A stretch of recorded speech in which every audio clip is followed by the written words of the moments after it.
तो सबसे पहले यहाँ पे आपकी डेली क्लास में अप्लाइड मैथमेटिक्स सेकेंड की डेली क्लास मॉर्निंग 10 बजे से स्टार्ट चलती है और अप्लाइड फिजिक्स सेकेंड की डेली क्लास 8 बजे इवनिंग से चलती है। और आपको सबको पता है कि फ्री पीडीएफ के लिए हमारे टेलीग्राम से जुड़ सकते हैं। टेलीग्राम का यहाँ पे नाम दिया हुआ है। और हमसे बात करने के लिए अभी कोई भी प्रॉब्लम हो तो हमारे इंस्टाग्राम को फॉलो कर लीजिए, वहाँ पे आपको हमसे बात हो जाएगी। ठीक है, तो सबसे हेलो दोस्तों, एक बार फिर से आपका बहुत बहुत स्वागत है आपका अपना यूट्यूब चैनल आरके स्टडी पे। और मैं हूं रविंद्र कुमार।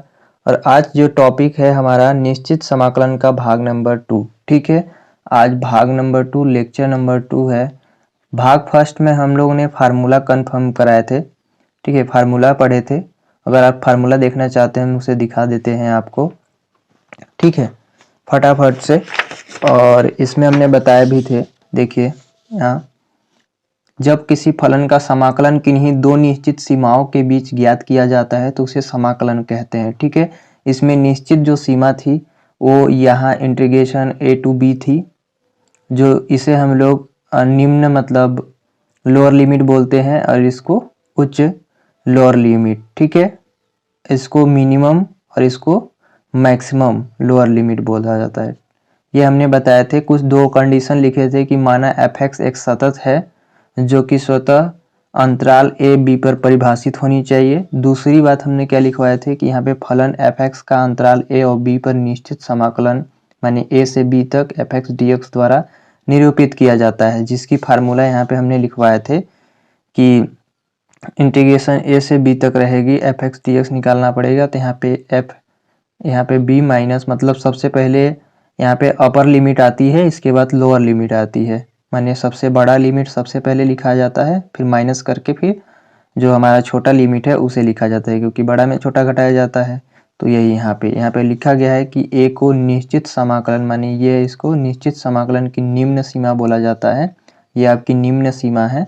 और b जो है वो आपका मैक्सिमम माने उच्च सीमा है। ठीक है, ये क्या है, उच्च सीमा है। और यहाँ पे जो c हम लोग जोड़ते थे, यहाँ पे c नहीं जोड़ते हैं, प्रयोग नहीं होता है। ठीक है, c का उसमें प्लस हम लोग लास्ट में जोड़ते थे वहाँ पे समाकलन में, लेकिन यहाँ निश्चित समाकलन में नहीं जोड़ना पड़ता है। ठीक है, इसके जो गुण थे, प्रॉपर्टी थे, यहाँ पे हमने गुणधर्म लिखवाए हुए थे।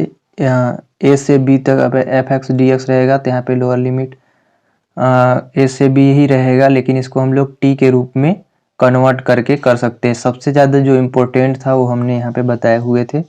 और जो वीडियो नहीं इसका फार्मूला का देखा है, आई बटन पे दे देंगे, वहाँ से आपको मिल जाएगा। ठीक है, तो गाइस यहाँ से a से b तक दिया गया f(x) dx, और यहाँ पे इसको क्या करेंगे, लोअर लिमिट a से b तक ही रहेगी।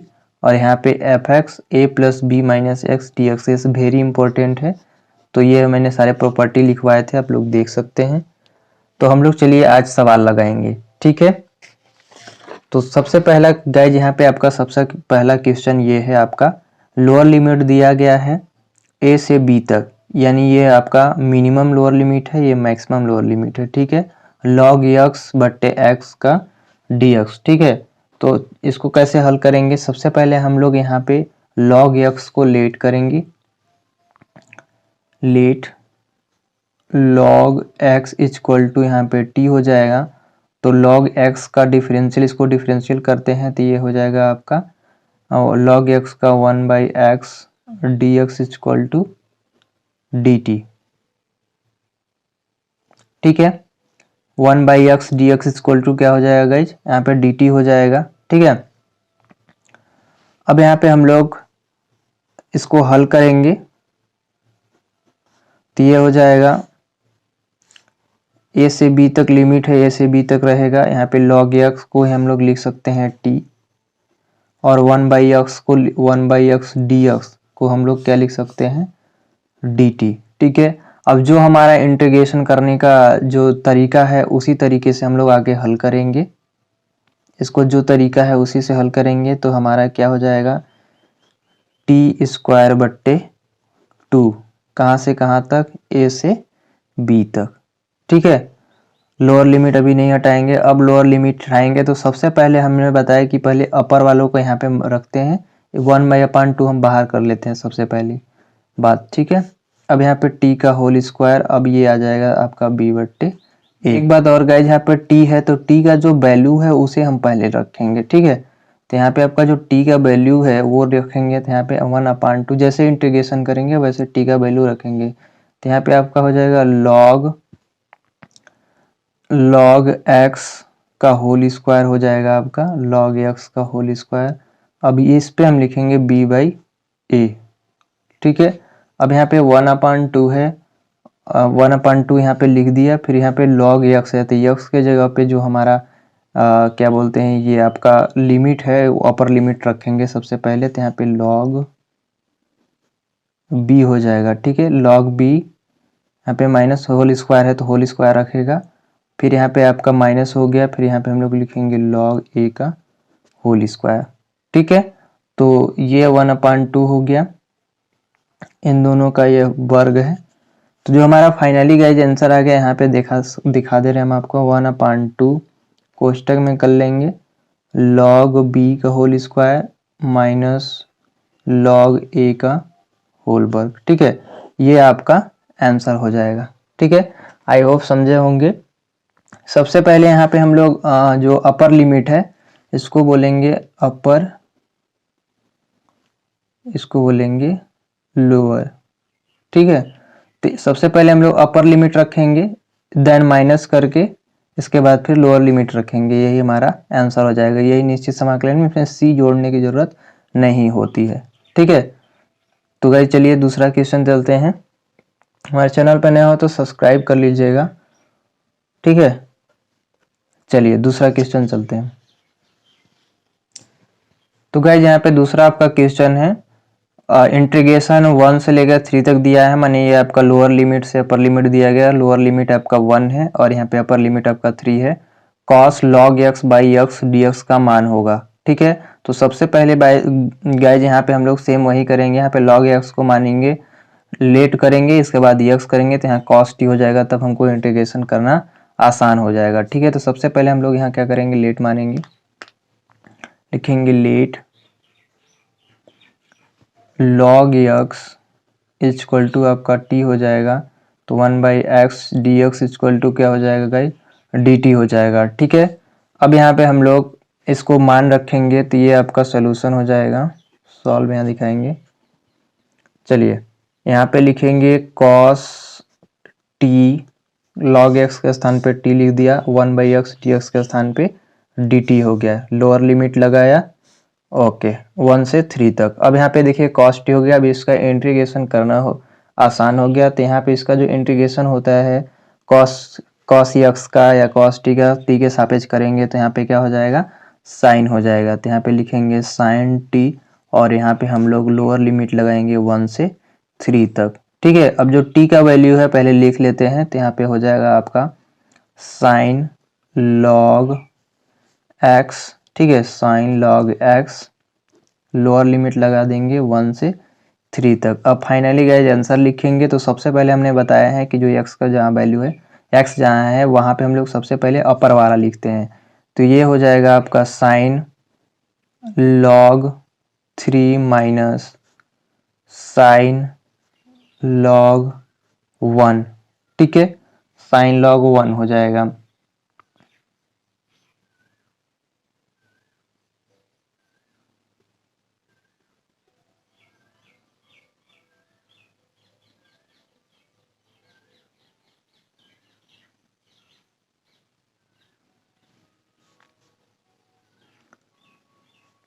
ठीक है। अब यहाँ पे गाइस आगे हम लोग लिख सकते हैं, देखिए log 1 की जो वैल्यू होती है वो 0 होती है, तो यहाँ पे हमारा जो फाइनली आंसर आ जाएगा साइन log 3, साइन log क्या आ जाएगा, 3 आ जाएगा, ठीक है। तो ये आपका आंसर हो जाएगा, ठीक है। तो आई होप कि निश्चित समाकलन कैसे करना है, लोअर लिमिट कैसे रखना है समझ रहे होंगे। नेक्स्ट क्वेश्चन चलते हैं। क्वेश्चन नंबर आपका 3rd है, लोअर लिमिट आपका 0 से अपर लिमिट π/4 दिया है, e⁻10x sec square x dx का मान होगा, ठीक है। तो सबसे पहले गाइस यहाँ पे हम लोग क्या करेंगे, सॉल्यूशन करेंगे। तो सबसे पहले यहाँ पे हम लोग लेट मारेंगे, ठीक है, 10x को लेट करेंगे तो ये sec स्क्वायर आ जाएगा, तो हमारा इंटीग्रेशन करना आसान हो जाएगा। सबसे पहले यही देखा जाता है कि इंटीग्रेशन करना आसान कब हो रहा है, इसके बाद सवाल को हल किया जाता है। तो लेट करेंगे यहाँ पे tan x equal to t, तो इसका डिफरेंशियल होता है sec square dx equal to क्या हो जाएगा आपका dt। अब यहाँ पे गाइज रखेंगे तो ये हो जाएगा आपका पाई अपान 4 0 e के पावर tan x को मान लिए t, तो ये हो जाएगा t, यहाँ सेक स्क्वायर x dx के स्थान पे हम लोग लिख लेंगे dt। ठीक है, इतना हो गया। अब गाइज यहाँ पे हम लोग लिखेंगे, अगर t का वैल्यू यहाँ पे क्या बोलते हैं इंटीग्रेशन करना आसान हो गया, तो e के पावर x का e के पावर x होता है, यानी t के सापेक्ष कर रहे हैं तो t ही होगा, तो ये पाई अपान 4 ये 0। ठीक है, हमने पूरा जब इंटीग्रेशन पढ़ाया तो उसमें सारा का सारा मैंने बताए हुए हैं, तो इसमें प्रॉब्लम नहीं होना चाहिए किसी को, आई होप। आगे पढ़ते हैं, तो आगे क्या गाइज यहाँ पे हम लोग t का जो वैल्यू है सबसे पहले रखेंगे, तो t ने हमने रखा है tan, तो यहाँ पे लिख देते हैं tan x और पाई अपान 4 और यहाँ पे 0। ठीक है, आगे नेक्स्ट आगे हम लोग करते हैं, तो यहाँ पे आपका हो जाएगा e के पावर 10 और x के स्थान पे सबसे हम लोग लिखेंगे पहले पाई अपान 4। अब लगाएंगे माइनस e के पावर 10 और लोअर लिमिट रखेंगे तो ये हो जाएगा 0 और ये हो जाएगा आपका आंसर। ठीक है, तो आगे यहाँ पे जो फाइनली आंसर हमारा आ गया वो क्या आ गया गाइस, फाइनली हमारा आंसर यहाँ पे देखिए आ गया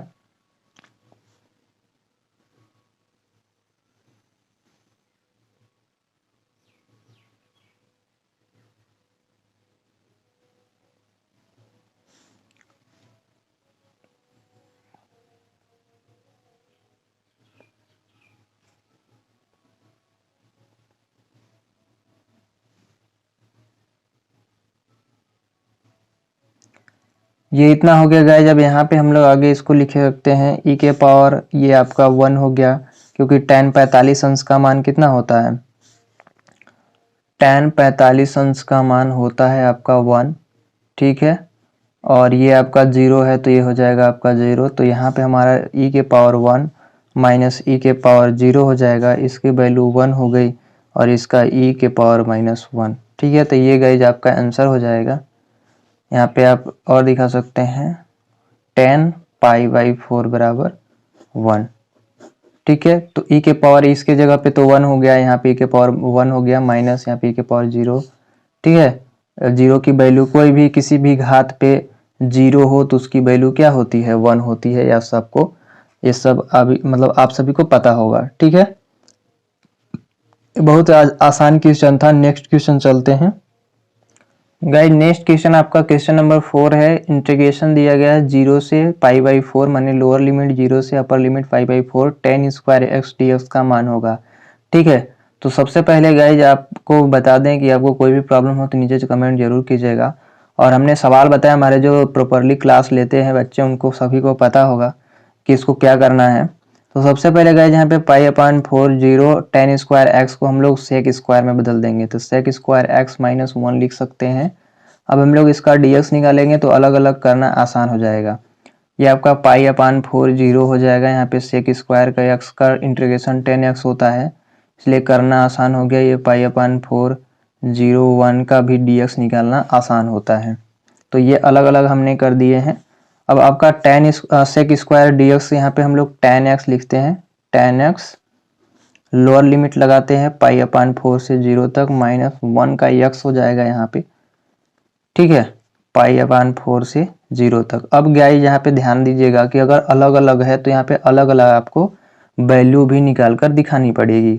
तो सबसे पहले tan x के स्थान पे यहाँ पे रखेंगे तो ये आपका हो जाएगा tan π/4 माइनस tan, यहाँ पे आपका हो जाएगा tan, पहले बात तो यहाँ पे π/4 रखे, इसके बाद फिर यहाँ पे आपका क्या हो जाएगा गाइज, यहाँ पे आपका हो जाएगा एक साथ इसको ले सकते हैं, कोई दिक्कत नहीं है। इसको अगर आप लिखना चाहे तो यहाँ पे देखिए क्या लिख सकते हैं, इसको tan, इसको लिख सकते हैं tan x माइनस x π/4 और यहाँ पे 0 लिख सकते हैं। ठीक है, तो यहाँ पे इस तरह भी करेंगे तो इस तरह भी आ जाएगा, और उस तरह भी हल करना चाहेंगे तो उस तरह भी आ जाएगा। ठीक है, देखते हैं पहले इसको हल करके इस साइड में। तो यहाँ पे आपका क्या हो जाएगा, ये आपका 0 हो जाएगा, फिर यहाँ इसको बंद कर लेते हैं, बीच में फिर माइनस है। अब x के यहाँ पे आपका हो जाएगा π/4 और ये 0 हो जाएगा, तो इसका कोई मतलब नहीं है, 0 ही हो जाएगा। ठीक है, तो इसको देखिएगा यहाँ पे π/4 का मान यहाँ पे आपका 1 हो जाएगा, ठीक है। इसका मान 0 हो गया, यहाँ पे -π/4 हो जाएगा, ठीक है। तो हमारा जो यहाँ पे आंसर आ जाने वाला है 4 - π/4, ठीक है। ये आपका आंसर आ जाएगा, ठीक है। इस माध्यम से भी करेंगे तब भी आ जाएगा, इस माध्यम से भी करेंगे तब भी आ जाएगा। ये अगला स्टेप ही इसका है, ठीक है। इसकी वैल्यू 1 होती है, ये 0 हो गया, माइनस ये π/4, ये 0 हुई। तो ये गाइज आपका आंसर आ गया। आई होप कि ये समझे होंगे। चलिए एक आध क्वेश्चन और करते हैं।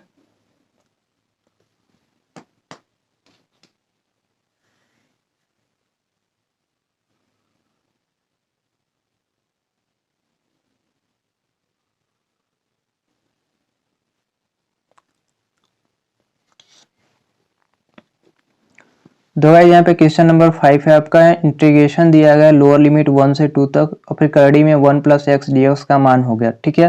तो इसका हम लोग सोल्यूशन करेंगे। तो सबसे पहली बात कि यहाँ पे देखिए, यहाँ पे सबसे पहली बात कि आप क्या कर सकते हैं कि 1 + x को इसको करड़ी हटा देते हैं, तो 1/2 इसको करड़ी हटा देंगे तो ये आपका हो जाएगा 1 + x 1/2 का dx, ठीक है। तो इसका जो फार्मूला होता है x के पावर n का, ये आप एक जोड़ देते हैं तो ये इंटीग्रेशन 2/1 हो जाएगा। इसको हम लोग ले सकते हैं 1 + x और 2 में एक जोड़ेंगे तो 3 हो जाएगा, नहीं 3/2, ठीक है। बट्टे में भी लिख देते हैं 3/2 लिखा जाता है, ठीक है। और लोअर लिमिट सॉरी इसका जब इंटीग्रेशन यहाँ पे कर दिया हमने तो यहाँ से इंटीग्रेशन हट जाएगा, इंटीग्रेशन कर दिया तो इंटीग्रेशन हट जाएगा और यहाँ पे लोअर लिमिट जो है लगा दिया जाएगा, ठीक है। 2 से 1 तक। इतना आपको समझ में आ गया। आप सबसे पहले अपर वाला लिख लेंगे, फिर यहाँ पे लोअर वाला लिख लेंगे। ये नीचे का यहाँ पे बाहर कॉमन ले लेते हैं हम। तो अगला जो स्टेप हो जाएगा 2/3 और यहाँ पे अब फिर से इसी को लिख देते हैं। ये हो जाएगा आपका 1 + x के घात में 3/2 और जो आपका 2 से 1 तक लोअर लिमिट है इसे लगाना है। तो चलिए लगाते हैं। सबसे पहले अपर वाला लगाते हैं तो x के स्थान पे लिखेंगे तो ये हो जाएगा 2/3, 1 + 2 हो जाएगा 1 + 2 के घाते 3/2, फिर एक बार माइनस करेंगे, फिर यहाँ पे 1 लिखेंगे यानी 1 + 1 लिखेंगे 3/2, ठीक है। तो ये गाइस सबसे पहले इसको एक बार रखते हैं x का स्थान पे, फिर इसे रखते हैं, देन वही इसी को हम लोग हल कर देते हैं। तो ये हो जाएगा आपका 3 के पावर क्या हो जाएगा 3/2, यहाँ पे माइनस हो जाएगा, यहाँ पे 2 के पावर 3/2, ठीक है। तो फाइनली गाइस इसको हम लोग लास्ट में ये लिखेंगे और लिख सकते हैं हम इसको क्या, इसको लिख सकते हैं हम लोग 2/3 3√3 - 2√2, ठीक है। इसको काटने पे हमारा इतना आ जाता है। तो ये फाइनली गाइस हमारा आंसर हो गया, ठीक है। तो बस आज के लिए इतना ही, मिलेंगे नए वीडियो में। और गाइस कोई भी प्रॉब्लम हो नीचे कमेंट करके ज़रूर बताइएगा और हमारे चैनल पे नए हो तो सब्सक्राइब कर लीजिएगा, ठीक है। और हम आपको इन्फॉर्मेशन देते रहेंगे, कॉलेज से कोई भी इन्फॉर्मेशन आएगी तो। हमारे चैनल पे जुड़ने के लिए धन्यवाद।